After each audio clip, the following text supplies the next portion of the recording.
Hey everybody, I'm Shane. Here with Suzanna Choffel. Hello. How are you? I'm great. How are you? Good. I loved your rendition of Santa Baby that Oh, nobody got to see. no one got to see it.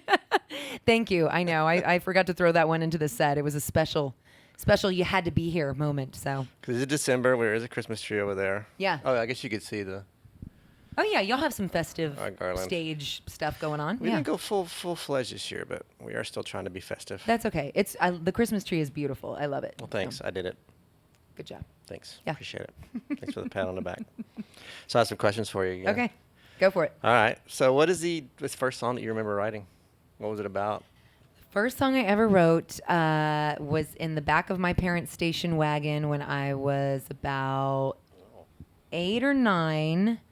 Going on a road trip across, we were going to like Disneyland or something, and I was in the back with my sisters, and I started singing this song that I made up called Hungry and Thirsty, and it goes a little something like this. I'll just sing the chorus. Hungry and thirsty, hungry and thirsty, hungry and thirsty I am. And that was it. That's and, pretty good. Thank you. They still tease me about it. Mine to would this have been day, Are so. We There Yet? Or Yeah. How Many More Towns? Probably How Many More Towns. How many more towns? That's So a we good get one. there. I like that. Yeah. You know, you could have a whole traveling Exactly. tape, sell it at Like special for Barrel. kids and parents. Exactly. could. Like, are we there yet? I love it. Well, I expect I that have to to be in pee. your. Yeah, I have to pee. Oh, we could go on for hours. Yeah. We've got all the titles. I Don't just have make to me go pull home and this write car the over. songs. Yes. Don't. Oh, that'll be the name of the album. Don't make me pull this car over. I'm gonna be up all night thinking about this. now. Let's do it. Let's Oh, collaborate. man. I'm into it. Well, I expect that song in your next set. Absolutely. All right, cool. So, what was your first paying gig? First one you got paid for? My first paying gig was very good question. Okay, hold on. Let me think. I guess it was. I don't think I got paid for a gig. I was like 13 or 14 in a band that played around Austin, but we didn't really get paid. It was kind of more like we were just whatever, I guess, rehearsing on stage, you could say. But I guess the first paid gig was maybe like when I was 17 or 18 playing at, I can't even remember the name of the club was it a coffee shop? Might have been Ruta Maya. Where Might have been was it? Ruta In Maya Austin? in In Austin. Austin? Okay. Yeah, I think it was Ruta Maya in Austin. That was my first paid gig. And, Nice. it wasn't much, but I was stoked. So, yeah. I was like, heck yeah. made it. And then you put a tip jar I out, made and it. there was probably like $5 in the tip jar. And I was like, woohoo! So, They bought yeah. a lot of beer back then. You go to Yeah. those college nights. We were just Exactly. talking about in San Marcos, the dollar pitchers. Yeah. Oh, my God. I worked at Double Dave's in San Marcos, and we had a $1 beer night. God. That must have been I'll never eat horrific I'll never eat to a work. pizza roll again. Yeah. I worked at a chicken wing place in Santa Fe when I lived there. Or it wasn't a chicken wing place, but we had a wing night that was like 5-cent Oh, wings or God. 10-cent wings. Yeah. And so you can imagine what that brought on. It was gross. I couldn't eat chicken wings for years because of that. Anyway, go on. So what is your song? How do you write a song? Do you do melody first or lyrics first? I kind Or of a combination, I think, Yeah. but most of the time, lately when I've been writing, I've kind of just grabbed the guitar, strummed a couple chords, and it's almost like this weird. The chords kind of inspire some sort of rhythm. Okay, to answer your question, like a little more like straightforward, I would say 90% of the time, a melody and words come first, right? I'll be driving around in my car, something will pop in my head, I'll be walking around my house, I'll be with my kids, and then I go to the guitar and kind of Hungry figure and out where thirsty, it hungry goes. and Yeah, thirst, like that? Yeah, exactly. Okay. Exactly. So I get it. anyway, but every now and then I'll pick up the guitar first and kind of start messing around and be like, ooh, that's cool. Now I have to find something lyrically and melodically that goes with that, you know? Okay. So, but yeah, mostly it's lyrics, melody first. So. Okay. Is there a song out there you wish you would have wrote? Like, there's there one? I know there's probably millions. God, or is that one of there's those hard millions ones? of Did I songs. ask you the three records on the desert island question? I don't think you did. Oh, You well. asked me some. I'll never forget the Willie Nelson George Strait question. I still like have nightmares about that question if I answered it correctly. And Willie's like staring me down again from the backyard. But There's no correct answer. It's there's how no you correct feel. answer. That was a trick No question. wrong answer. I mean, instead of like the song, I've been asking this question about if you were stranded on a desert or an Right. island, Desert Island. and you could take 3 records with you. 3 records. Okay. So That kind of puts people on the spot. man. Okay. Fleetwood Mac Rumors. Hmm?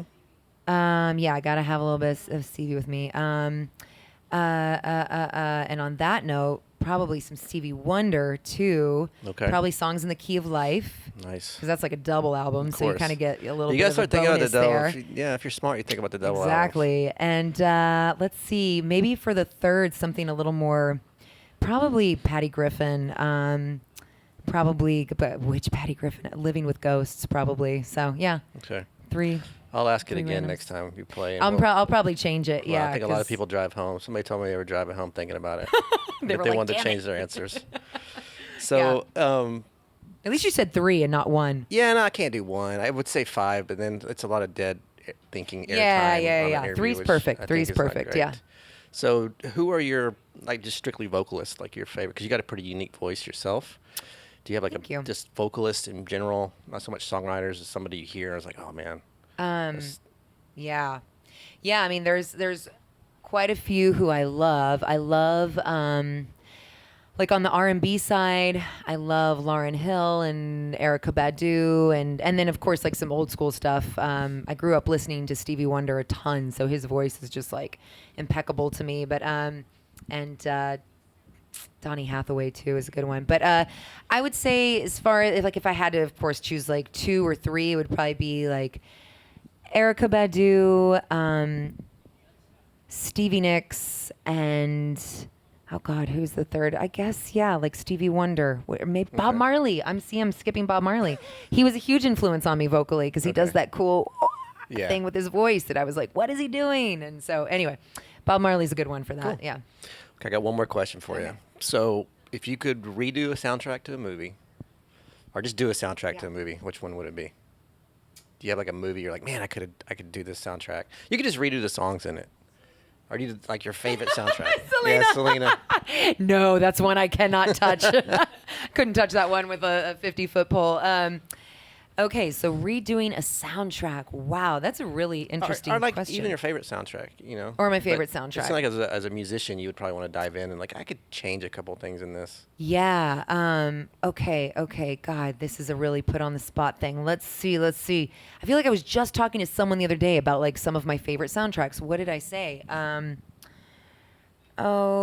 Oh God. Okay, so some of my favorite ones are Wes Anderson soundtracks because his are just That's like kinda kooky. ridiculous. They're kind of kooky. I've learned some really cool songs from his Right. soundtracks. Like I've been watching the movie and being like, who is this? This is so cool. You know, it's like really old or really new. I don't know. He throws some wacky stuff in. But I don't know. If I could redo a soundtrack, God, I haven't seen any movies lately. What are some old movies that I hate the soundtrack to?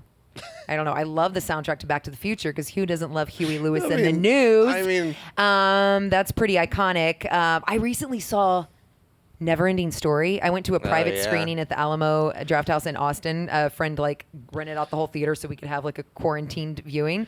I took my little one, my 5-year-old, and I was like, oh my God, 1, I forgot how amazing the soundtrack is, but 2, I forgot how dark this movie is. My 5-year-old was like, Mommy, she was like crying every 2 seconds, and I was like, I'm so sorry. all the movies were dark when we were kids. Totally. Dark Crystal. Oh my God. Labyrinth. All those movies were so dark. You don't show them to your kids, y'all, because like our kids nowadays have Secret been like of Nim. Totally. Oh my God. They're all horribly dark. Labyrinth is gonna like freak her out, even though I love it. Like wouldn't show it to her. Bowie, you know. But it's all really dark, and that was our childhood in the 80s. And I don't know, I'm speaking for myself. But but the never ending story. I mean, you know. I think you should can't do go that. wrong. That I was might have good. to do a cover of that. You should do a cover of that. Stranger Things kind of brought that one back. Yeah. I I think I just wrote your set list. I think you did. The car song, Never Ending Story. Yeah. Well, Throw in maybe a that little was- maybe Stevie not. Nicks and Bob Marley, and we're good to go.